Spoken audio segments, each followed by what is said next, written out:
अस्सलाम वालेकुम। मेरा नाम मोहम्मद शुएब है और आप देख रहे हैं शेबी बिटकॉइन यूट्यूब चैनल। आज के दिन मेरा टॉपिक क्रिप्टो मार्केट की अपडेट देना है, बिटकॉइन और इथेरियम का एनालिसिस करना है।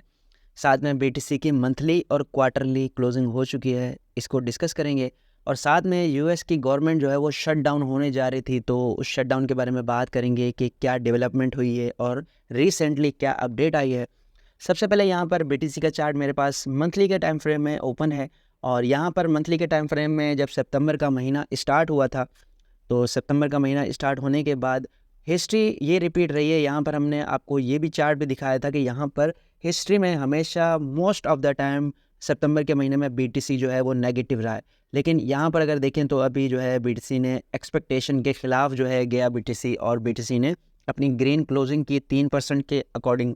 और साथ में अगर यहाँ पर बात करें सितंबर के स्टार्ट की, तो उस वक्त मैंने कहा था कि मार्केट ऑलरेडी काफ़ी डंप कर चुकी है, तो अब यहाँ पर मैं मार्केट को डंप करता हुआ नहीं देख रहा। लेकिन अब जो है इस महीने की बात करते हैं। इस महीने में अगर यहाँ चार्ट में देखें तो चार्ट में हमारे पास अक्टूबर का महीना एवरेजली जो टोटल एवरेज बन रहा है यहाँ पर, उसमें 60% का इंक्रीज़ जो है हमें नज़र आ रहा है। और यहाँ पर अगर देखें तो मोस्ट ऑफ द टाइम यहाँ पर 39-27% डबल डिजिट में बिटकॉइन पंप करता रहा है अक्टूबर के महीने में। तो यहाँ पर हमें अक्टूबर में पंप नज़र आ सकता है, लेकिन सिचुएशन क्या बन सकती है वो मैं आपसे डिस्कस करना चाहता हूँ। ये वाला जो जोन है इसका, यहाँ पर जो है एक सपोर्ट नज़र आ रही होगी आपको। 1 2 3 4 5 कैंडल इस एरिया में जो है क्लोज हो चुकी हैं, और ये 23,500 का एरिया है। तो यहाँ तक बीटीसी एक बार डिप ले सकता है और उसके बाद मार्केट पंप कर सकती है। और अप साइड के रेजिस्टेंस लेवल को डिस्कस करें तो रेजिस्टेंस लेवल यहाँ पर ये वाला जो है इसका एक अच्छा रेजिस्टेंस लेवल है। बीटीसी इसी के दरमियान जो है ट्रेड कर रहा है 2-3 महीने से। और यहाँ पर अगर क्लोजिंग देखें तो 1 2 3 4 5 6 कैंडल जो है इसी एरिया में क्लोज हो चुकी हैं। जब से इस एरिया का ब्रेकआउट हुआ है तो डाउन साइड पर बीटीसी ने रीटेस्ट नहीं लिया है। तो ये वाला रीटेस्ट पॉसिबल हो सकता है हमारे पास अक्टूबर के महीने, और उसके बाद मार्केट पंप कर सकती है, ठीक है। और बिटकॉइन के क्वार्टरली रिटर्न की बात करें तो क्वार्टरली हमारे पास क्लोजिंग हो चुकी है, और इस क्वार्टर 3 में बीटीसी ने डंप किया है 11% का। अब अगर यहाँ पर बात करें क्वार्टर 4 की, जो कि स्टार्ट हो चुका है और 3 महीने बाकी हैं इस साल का एंड होने में। और इस साल के एंड के हिसाब से यहाँ पर अगर देखें तो बीटीसी ने यहाँ पर 168%, 215%, 58%, 81%, यानी कि बिटकॉइन ने जब पंप लिया है तो वो 3 डिजिट तक भी गया है, और जब डंप लिया है तो 16%, 42, 13%, 5%। तो एवरेजली बिटकॉइन ने डंप कम लिया है और पंप ज़्यादा किया है। तो यहाँ पर हम जो है बीटीसी को अच्छा मूव करता हुआ देख सकते हैं। मेरे हिसाब से तो मेरे सेंटीमेंट जो कह रहे हैं कि बीटीसी एक बार इस ट्रेंड लाइन को जो है रिटेस्ट कर सकता है यहाँ पर 23,500 को, और उसके बाद अगेन मार्केट पंप कर सकती है और बिटकॉइन डबल डिजिट में पंप कर सकता है। ट्रिपल डिजिट जो है थोड़ा फंडामेंटली जो मार्केट के और यूएस के हालात हैं उस हिसाब से थोड़ा सा मुश्किल लग रहा है, ठीक है। और उसके अलावा बीटीसी की बात करते हैं लोअर टाइम फ्रेम में। डेली के टाइम फ्रेम में अगर बात करें यहाँ पर, तो बीटीसी इस सिमेट्रिकल ट्रायंगल को थोड़ा सा अपसाइड पर ब्रेक करता हुआ नज़र आ रहा है मुझे। और अगर ये ब्रेक कर देता है तो फिर यहाँ पर हमारे पास ये वाला टारगेट अचीव हो सकता है। और अगर डेली की क्लोजिंग इस ट्रेंड लाइन से नीचे होती है तो फिर हमारे पास थोड़ा सा चांसेस कम रह सकते हैं। और इसमें हमने वॉल्यूम को भी देखना है। यहाँ पर कल मैंने आपको बताया था कि वॉल्यूम बीटीसी में मुझे बिल्कुल नज़र नहीं आ रहा, और अब इस कैंडल को भी देखें तो बिल्कुल ही लो वॉल्यूम के साथ ट्रेड कर रही है। अगर मार्केट में वॉल्यूम नहीं आता तो कोई भी पैटर्न चाहे उसकी 100% एक्यूरेसी हो वो वर्क नहीं करता। और अगर इथेरियम की बात करें तो इथेरियम हमारे पास जो है इस रेजिस्टेंस को ब्रेक करके अपसाइड पर जा रहा है, और इसमें वजह जो थी वो वेलकरी का जो फ्यूचर ETF था इथेरियम का वो अप्रूव होना था।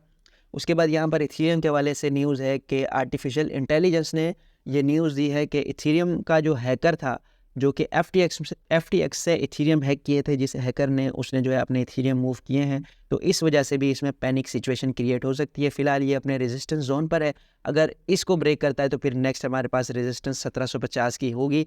और मेरे हिसाब से जो मेरा तजर्बा और एनालिसिस कहता है वो ये कहता है कि ये डाउन साइड पर एक बार रिटेस्ट होने के बाद ऊपर जा सकता है, ठीक है। और उसके अलावा इम्यूटेबल एक्स कॉइन की बात करें तो इसे मैं बार बार इसलिए डिस्कस करता हूं क्योंकि इसकी मैंने आपको ट्रेड दे रखी है, और ट्रेड वाला एरिया मेरा ये था। इससे डाउन साइड पर विक्स लगी, मैंने स्टॉप लॉस इस लाइन से नीचे लगाने का कहा था, और यहाँ पर देखें तो ये 10% के करीब पंप हो चुका है और अभी भी इसमें पोटेंशियल मौजूद है। तो आप अगर इस पोजीशन को होल्ड करना चाहते हैं तो अपना स्टॉप लॉस ब्रेक इवन पर लगा सकते हैं। और रिम टोकन की बात करें तो रिम टोकन काफ़ी ज़्यादा बुलिश है हमारे पास फंडामेंटल डेवलपमेंट की वजह से। और इसमें डेवलपमेंट क्या हुई थी कि इन्होंने अपना जो है लॉन्च किया था एक लैंडिंग प्लेटफॉर्म, उस वजह से ये पंप कर रहा है। और उसका मैंने आपसे जो एल्गोरिदम शेयर किया था वो मैं अगेन डिस्कस कर देता हूँ कि उस एल्गोरिदम में सिस्टम ऐसा है कि अगर लैंडिंग पोजीशन ओपन होंगी तो रियून टोकन बर्न होगा, और अगर लैंडिंग पोजीशंस क्लोज होंगी तो मिंट होगा। तो इस वजह से इसकी प्राइस फ़िलहाल इंक्रीज़ हो रही है, क्योंकि लैंडिंग जो ओपन है वो ज़्यादा हो रही हैं और क्लोज़ कम हो रही हैं। जैसे ही लैंडिंग पोजीशन जो है वो क्लोज़ होना शुरू होंगे तो ये भी मिंट होना शुरू होगा, और यहाँ पर फिर इसमें डिप भी आ सकता है। ये रिस्क आपने लाजमी याद रखना है। और यहाँ पर बात करते हैं यहाँ पर लिंक की। लिंक टोकन अच्छा खासा पंप कर रहा है और ऑलमोस्ट 2022 के मई के महीने से ये इसी रेंज में ट्रेड कर रहा है। ये तकरीबन 50% की रेंज है, बार बार इस रेंज में आता है और उसके बाद पंप कर जाता है। लिंक टोकन अभी इसकी डेवलपमेंट भी अच्छी खासी हो रही है, लेकिन अगर आप नोट करें तो यहाँ पर जब भी इसने पंप लगाया है इतना शार्पली पंप कहीं भी नहीं आया। तो ये शार्प पंप कई बार जो है मार्केट में डंप का बाइस भी बन जाता है। यहाँ पर डेली के टाइम फ्रेम में अगर देखें तो RSI हमारे पास ओवरबॉट नज़र आ रही है। और अगर आप यहाँ एक ट्रेंड लाइन में आपसे ड्रॉ करके वॉल्यूम दिखाता हूँ कि यहाँ पर जब जब मार्केट में वॉल्यूम आया है इस जगह पर देखें, हमेशा इससे हैवी वॉल्यूम मार्केट में आता रहा है लेकिन ब्रेकआउट नहीं हुआ। तो यहाँ पर इसमें वॉल्यूम बहुत कम मुझे नज़र आ रहा है, तो मैं इसमें ब्रेकआउट एक्सपेक्ट नहीं कर रहा और ये डाउन साइड पर आ सकता है। और उसके बाद अगेन ये हो सकता है कि लोअर हाई बनाए डाउन साइड पर, थोड़ी बहुत करेक्शन ले और उसके बाद जो है पंप कर जाए। फिलहाल डायरेक्टली मैं इसका अपसाइड पर ब्रेकआउट एक्सपेक्ट नहीं कर रहा। और उसके अलावा आरकम के बारे में मैंने आपको बता दिया है कि FTX के हैकर ने 300 मिलियन की होल्डिंग जो है उसके पास मौजूद है बिटकॉइन, और उसके अलावा क्रिप्टो जो भी उसके पास कॉइन्स हैं उनमें से 8 मिलियन का इथीरियम उसने मूव किया है, जिसके सेल होने के हमारे पास चांसेस हैं। और RLB टोकन है एक, ये गैम्बलिंग टोकन है। रिलीजियस थॉट्स के हिसाब से देखा जाए तो ये हराम है। इसके मैं आपसे जो है थॉट्स बस शेयर करना चाहता हूँ as a knowledge purpose. Rollbit token ने एक महीने में 38 मिलियन का revenue as a fees generate किया है, और इन्होंने RLB $5 मिलियन वर्थ के टोकन जो है बर्न किए हैं 30 दिन में, और नंबर ऑफ़ होल्डर इनके 6% तक इंक्रीज़ हो गए हैं 30 दिन में। तो बहुत अच्छा और बहुत प्रोग्रेसिव प्रोजेक्ट है ये, लेकिन गैम्बलिंग टोकन है, अगेन मैं आपको ये बता रहा हूँ। और उसके अलावा US गवर्नमेंट के शटडाउन के हवाले से बात करें तो शटडाउन होता क्या है, इसमें एम्प्लॉयज़ को, जो गवर्नमेंट एम्प्लॉयज़ होते हैं उनको सैलरी नहीं मिलती और चेक्स वगैरह जो है वो कैश नहीं होते, और उसके अलावा कई तरह के मसाइल पैदा हो जाते हैं। और यहाँ पर अगर देखें तो इस बंदे ने बताया है कि अगर शटडाउन होती है गवर्नमेंट तो $1 बिलियन पर डे इनको कॉस्ट आएगी। और उसके अलावा यहाँ पर रात के दिन जो डेवलपमेंट हुई उसमें ये हुआ कि 45 दिन मज़ीद दे दिए गए हैं गवर्नमेंट को, और बिल पास कर दिया गया है जो कि अब सेनेट के पास जाएगा, और वहाँ पर अगर बिल पास हो जाता है तो US गवर्नमेंट को 45 दिन मज़ीद मिल जाएंगे। लेकिन ये लॉन्ग टर्म सोल्यूशन नहीं है, बहरहाल इसका जो है कोई ना कोई फ़ैसला करना पड़ेगा। और रात में जेनेट येलेन जो कि US ट्रेजरी सेक्रेटरी हैं, उनका कहना था कि अगर US की गवर्नमेंट शटडाउन होती है तो रिसेशन की तरफ हम जा सकते हैं, और इस वजह से उसमें US में रिसेशन आ सकता है। और साथ ही US के बैंक्स का अगर बात करें अनरियलाइज लॉस तो वो $600 बिलियन तक पहुंच चुका है, और ये 25% है टोटल बैंकिंग कैपिटल का US के, और ये हिस्ट्री का सबसे हाईएस्ट लेवल है। तो ये भी एक कंसर्न है US के लिए।